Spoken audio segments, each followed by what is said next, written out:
Hello everyone. आज मैं आपको पढ़ाऊंगा प्रोनाउन। आज के इस क्लास में हम लोग प्रोनाउन के बारे में जानेंगे। इसके सभी पार्ट्स को एक एक करके डिफाइन करेंगे और इसके बारे में अच्छे से समझेंगे। तो चलिए इस क्लास को जो है शुरू किया जाए।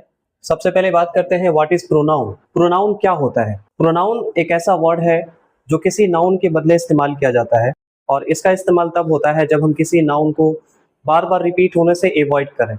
यानी किसी का नाम बार बार आ रहा है किसी सेंटेंस में, तो उसके नाम के बदले कोई नाउन अगर इस्तेमाल किया जा रहा है, जैसे कोई आई, मी, ही, शी, इट, इस तरह से जो प्रोनाउन इस्तेमाल करते हैं तो इन्हीं को कहा जाता है pronoun. A pronoun is a word that is used to replace a noun और ए नाउन फ्रेज। एग्जाम्पल यहाँ देखिए, Priya is studying hard because she wants to get good grades. Priya मेहनत से पढ़ाई कर रही है क्योंकि वह अच्छे अंक लाना चाहती है। यहाँ पे प्रिया के बदले शी का इस्तेमाल हुआ, यही शी होता है प्रोनाउन। यहाँ पे प्रिया के बदले जो नाउन इस्तेमाल किया गया तो उसे ही कहा गया यहाँ पे pronoun. The car want start because it is out of petrol. गाड़ी स्टार्ट नहीं हो रही है क्योंकि इसका पेट्रोल खत्म हो गया। यहाँ पे गाड़ी की जगह यहाँ पे इट लगाया गया। यहाँ पे निर्जीव वस्तु के लिए या छोटे जीव जंतुओं के लिए हम लोग इट का इस्तेमाल करते हैं। इसी तरह से अगला एग्जाम्पल आप देख सकते हैं, माई पेरेंट्स, माता पिता। My parents are happy since they are going on a vacation. मेरे माता पिता खुश हैं क्योंकि वे छुट्टियों पर जा रहे हैं। यहाँ पे पेरेंट्स के बदले दे का इस्तेमाल किया गया है। तो इसी तरह से किसी नाउन के बदले हम लोग, जो नाउन बार बार रिपीट हो रहा है उसके बदले हम लोग जो वर्ड इस्तेमाल करते हैं उसी को कहा जाता है प्रोनाउन। तो चलिए अब बात करते हैं कि कितने तरह के प्रोनाउन होते हैं। How many types of pronouns are there. तो यहाँ पे आपके सामने टोटल 9 टाइप्स है। वो है personal pronouns, demonstrative pronouns, interrogative pronouns, relative pronouns, indefinite pronouns, reflexive pronouns, intensive pronouns, reciprocal pronouns and distributive pronouns. तो चलिए एक एक करके इन सभी नाउन को सीखते हैं, समझते हैं। तो सबसे पहले बात करते हैं पर्सनल प्रोनाउन के बारे में। पर्सनल प्रोनाउन एक ऐसा प्रोनाउन होता है जो किसी खास लोग या किसी खास चीजों के बदले इस्तेमाल होता है, यानी किसी लोगों के बदले इस्तेमाल होता है, उसे कहते हैं पर्सनल प्रोनाउन। जैसे he is my best friend, यहाँ पे ही है। ही कोई व्यक्ति हो सकता है, कोई नाउन हो सकता है, कोई भी नाम हो सकता है, तो नाम के बदले हम लोग ही का इस्तेमाल किए। अगला एग्जाम्पल देखिए, please give the book to him, उन्हें किताब दे दीजिए। तो उन्हें कोई इंसान हो सकता है, कोई दोस्त हो सकता है, कोई लड़का हो सकता है, तो कोई भी हो सकता है। तो इसी तरह से जो नाउन इस्तेमाल होता है किसी व्यक्ति के लिए या किसी चीज़ों के लिए, तो उनके बदले इस्तेमाल होने वाला शब्द जो है पर्सनल प्रोनाउन कहलाता है। तो चलिए कितने तरह के पर्सनल प्रोनाउंस होते हैं इस चार्ट के माध्यम से समझते हैं। तो देखिए, types of pronoun, there are 3 types of pronouns are there. देखिए, subject pronouns, object pronouns and possessive pronouns. Subject pronoun वह प्रोनाउन होता है जो एक्शन के तौर पे इस्तेमाल होता है। जैसे कोई सब्जेक्ट है ना, सब्जेक्ट ऑफ ए वर्ब, जो एक्शन कर रहा है उसको कहा जाता है सब्जेक्ट प्रोनाउंस। यानी जो काम कर रहा होता है, जो एक्शन कर रहा होता है, जो कुछ करके दिखा रहा होता है सेंटेंसेस में, उसे ही माना जाता है सब्जेक्टिव प्रोनाउंस। जैसे I, you, he, she, it, we, they, इस तरह से कई सब्जेक्टिव प्रोनाउंस के एग्जाम्पल आपको जो है देखने को मिलेंगे। तो चलिए बात करते हैं अब ऑब्जेक्ट प्रोनाउंस के बारे में कि ऑब्जेक्ट प्रोनाउन क्या होता है। ऑब्जेक्ट प्रोनाउन एक ऐसा प्रोनाउन होता है जो एक्शन रिसीव कर रहा होता है। यानी किसी सेंटेंसेस में अगर किसी किसी के ऊपर काम कर रहा हो या किसी के ऊपर कोई एक्शन हो रहा हो, उसे कहते हैं ऑब्जेक्ट प्रोनाउंस। जैसे me, you, him, her, it, us, them. ठीक है, तो इस तरह से जो प्रोनाउन आपको देखने को मिलेंगे। Okay, he gave me a pen, उसने मुझे कलम दिया, तो मैं एक ऑब्जेक्ट कहलाया, है ना। He gives you some cold drinks. इसी तरह से कई वर्ड बन जाएंगे, कई सेंटेंस बन जाएंगे। तो ये इस तरह से यहाँ पे ऑब्जेक्ट के तौर पे काम करता है। ठीक है, इसके बाद आता है पॉसेसिव प्रोनाउंस। पॉसेसिव प्रोनाउंस एक ऐसा प्रोनाउन होता है जो किसी अधिकार के बारे में बात करता है। यानी अगर आपका किसी की चीज के ऊपर अगर अधिकार है तो यहाँ पे अधिकार को दर्शाया जाता है। जैसे जैसे दिस पेन इज माइन, ये कलम मेरा है। याद रखिएगा, माइन के बाद इस तरह के पॉसेसिव प्रोनाउंस के बाद कोई भी नाउन का इस्तेमाल नहीं होता। ये जो शब्द है ये सबसे लास्ट में आता है। ठीक है, mine, yours, his, hers, its, ours, theirs, इस तरह से कई पॉसेसिव प्रोनाउंस आपको देखने को मिलेंगे। चलिए आगे बढ़ते हैं। इसके बाद फिर आता है डेमोन्स्ट्रेटिव प्रोनाउंस। डेमोन्स्ट्रेटिव प्रोनाउंस एक ऐसा प्रोनाउंस होता है जो किसी चीज के ऊपर इंगित करने का काम करता है, पॉइंट करने का काम करता है। जैसे आपको कभी कभी कोई चीज़ अगर इशारे के तौर पे अगर बताना हो, यह दीजिए, वह दीजिए, ये वहाँ है, तो पॉइंट आउट करने की जब बारी आती है तो ऐसे वर्ड्स को कहा जाता है demonstrative pronounce. Words that point two specific nouns indicating their position in space और टाइम, उस तो उसे कहा जाता है डिमॉन्स्ट्रेटिव प्रोनाउन। शब्द जो विशिष्ट संज्ञाओं को इंगित करते हैं, जो अंतरिक्ष या समय में उनकी स्थिति का संकेत दे देते हैं। यहाँ पे अंतरिक्ष नहीं बल्कि किसी जगह के बारे में बात की जा रही है, ठीक है, तो ये किसी जगह की बात की जा रही है, तो संकेत देते हैं, उसे ही कहते हैं डिमॉन्स्ट्रेटिव प्रोनाउंस। जैसे this is my favourite book, यह मेरी पसंदीदा किताब है, मैं वो खरीदना चाहता हूँ, I would like two by those, है ना, तो दिस, दोज, दैट, दीज, इस तरह के कई शब्द होते हैं जो डिमॉन्स्ट्रेटिव प्रोनाउंस के टाइप में आते हैं। तो चलिए कितने तरह के डिमॉन्स्ट्रेटिव प्रोनाउंस होते हैं इसको अच्छे से समझ लेते हैं। तो लगभग 4 तरह के डिमॉन्स्ट्रेटिव प्रोनाउंस होते हैं। This, these, that, those. This का इस्तेमाल तब होता है जब कोई चीज एक वचन में हो और वो पास में रखी चीज हो, तो उस टाइम में हम लोग दिस का इस्तेमाल करते हैं। दिस का मतलब होता है यह। और दीज का इस्तेमाल तब होता है जब कोई चीज पास में रखी हो और वो बहुवचन में हो यानी ज्यादा हो, तो तब होता है दीज का इस्तेमाल। और दीज का मीनिंग होता है ये। फिर डैट, डैट तब इस्तेमाल होता है जब कोई चीज दूर में रखी हो लेकिन वो सिंगल हो, तब होता है डैट का इस्तेमाल, है ना। इसके बाद दोज, यानी कोई चीज अगर दूर में रखी है और वो बहुवचन में है तो तब जाके उसका इस्तेमाल होगा दोज, यानी दूर और बहुवचन के बारे में दोज का इस्तेमाल होता है। एग्जांपल देख लीजिए, दिस इज माई पेन, यहाँ पे एक कलम है जो पास में रखी है। These are my books, that is a big tree, those are stars. ये सभी जो वर्ड आपको देखने को मिल रहे हैं ये सभी डिमॉन्स्ट्रेटिव प्रोनाउंस में आते हैं।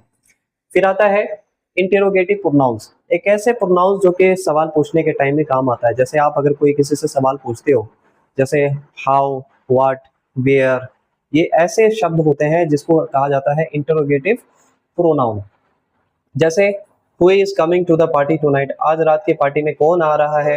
What is the capital of Bihar, what is your name, where are you going right now. ऐसे बहुत सारे जो शब्द हैं आपको क्वेश्चनिंग के टाइम में काम आता है, तो ऐसे ही शब्दों को इंटेरोगेटिव प्रोनाउंस कहते हैं।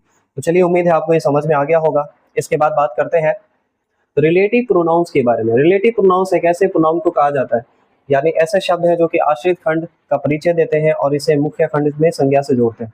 यानी किसी टुकड़ों की बात की जा रही है, एक सेंटेंस के कई मतलब टुकड़े होते हैं ना, ग्रुप होते हैं, उनके बीच में ये जोड़ने का काम करता है और पहले वाले नाउन से जोड़ देता है, ठीक है। जैसे एग्जांपल के तौर पे the person who won the race is my brother, इस पर्सन के बारे में बात हो रही है, ये कौन है, इसका भाई है, लेकिन पता कैसे चला, हु लगाया है। यहाँ पे हु का मतलब कौन नहीं बल्कि जो। कभी कभी हु का इस्तेमाल जो के तौर पे इस्तेमाल होता है। The person who won the race is my brother, वह व्यक्ति जो रेस जीता वो मेरा भाई है ना। This is the movie that I was telling you about, यही वो मूवी है जिसके बारे में मैं आपको बता रहा था। तो जिसके बारे में यानी डैट, डैट का इस्तेमाल हुआ, ये दो आश्रित खंडों को जोड़ दिया और इसके बारे में भी बताया। तो ऐसे टाइप्स के वर्ड को हम लोग कहते हैं रिलेटिव प्रोनाउंस, ठीक है। तो अब बात करते हैं इंडेफिनाइट प्रोनाउंस के बारे में कि क्या होता है इंडेफिनाइट प्रोनाउंस। इंडेफिनाइट प्रोनाउंस एक ऐसे प्रोनाउंस को कहा जाता है जो किसी स्पेसिफिक चीजों के बारे में बात न करके बल्कि सभी के बारे में बात की जाए। किसी एक को विशिष्ट रूप से दर्शाया ना जाए बल्कि सभी के बारे में बात की जाए, या किसी के बारे में बात ना करे या किसी किसी के बारे में बता दे लेकिन वो बिल्कुल कंफर्म ना बताए, इसमें कंफर्मेशन नहीं होता है, ठीक है। इसमें किसी विशिष्ट चीजों के बारे में बात नहीं होती है। Words that refer to a person और थिंग विदाउट बीइंग स्पेसिफिक, यानी किसी पर्सन या किसी चीजों की तरफ बताते हुए उनके बारे में बात किए हुए बिना उसके स्पेसिफिकेशन के बारे में बात किए हुए यहाँ पे इसमें दर्शाया जाता है, यानी उसको स्पेसिफिक बनाए बिना ही उसके बारे में बात की जाती है। जैसे someone left their umbrella in the office, किसी ने अपना छाता ऑफिस में छोड़ दिया। यहाँ पे समवन यानी किसी ने, किसी को यहाँ पे खास तौर पे बताया नहीं गया कि वो कौन है, कौन व्यक्ति छाता छोड़ा है ऑफिस में। फिर आता है everybody, everybody enjoyed the delicious meal, सभी ने स्वादिष्ट खाना को अच्छी तरह से एंजॉय किया, ठीक है। तो यहाँ पे किसी एक व्यक्ति के बारे में बात नहीं की गई बल्कि सभी के बारे में बात की गई। और यहाँ पे किसी एक व्यक्ति के बारे में बात की गई लेकिन किसी को कंफर्म बताए बिना ही बात की गई है, समवन और एवरीबॉडी, ठीक है। तो चलिए अगले प्रोनाउन की तरफ बढ़ते हैं। फिर आता है रिफ्लेक्सिव प्रोनाउंस। रिफ्लेक्सिव प्रोनाउन क्या होता है? रिफ्लेक्सिव प्रोनाउन एक ऐसा प्रोनाउन होता है जो कोई सब्जेक्ट अगर कोई काम कर रहा है तो उसका रिफ्लेक्शन उसके ऊपर पड़ जाए, यानी उस काम का असर जो है खुद उस पर हो, उसे कहते हैं रिफ्लेक्सिव प्रोनाउंस, ठीक है।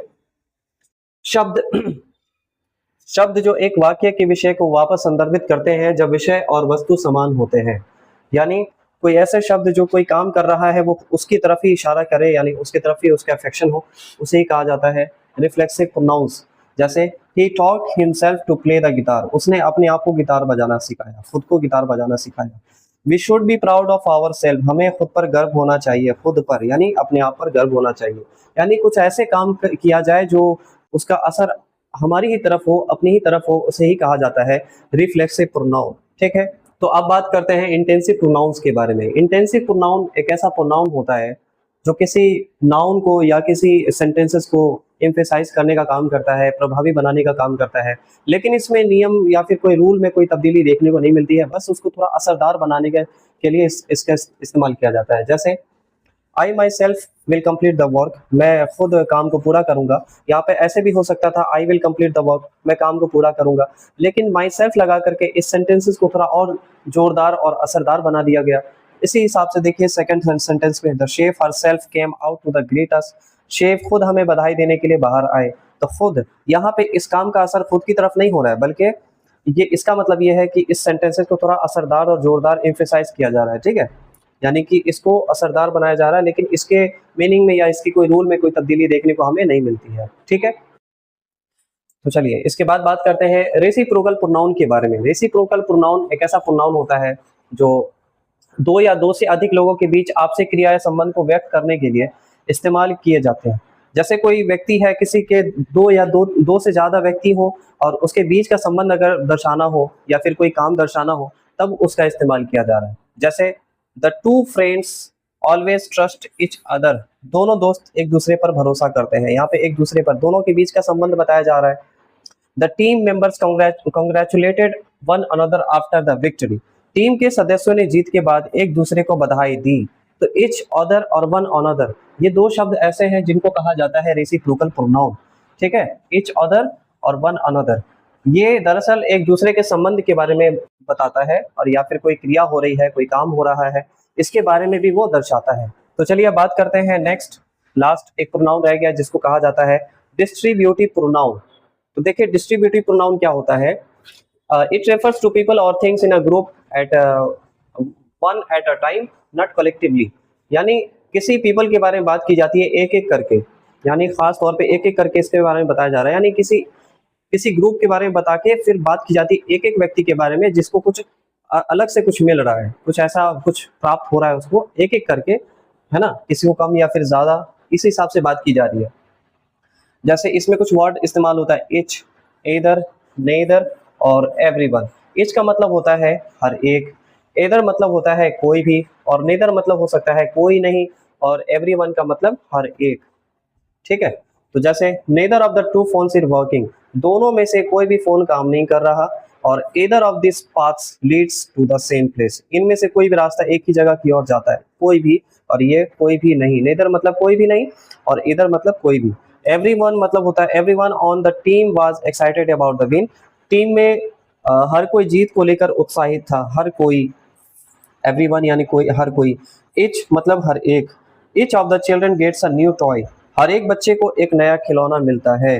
तो ऐसे ग्रुप वाइज ग्रुप और एक एक व्यक्ति के बारे में अगर कभी बात की जाती है, यानी कुछ ऐसे वर्ड दर्शाए जाते हैं जिनके माध्यम से पता चलता है किसी एक एक व्यक्ति को कुछ मिल रहा हो या कोई बात की जा रही हो, तब जाके इस्तेमाल उसका होता है डिस्ट्रीब्यूटिव प्रोनाउन के बारे में। तो चलिए इस क्लास में हम लोगों ने सारे प्रोनाउंस के बारे में अच्छे से समझा है, जाना है।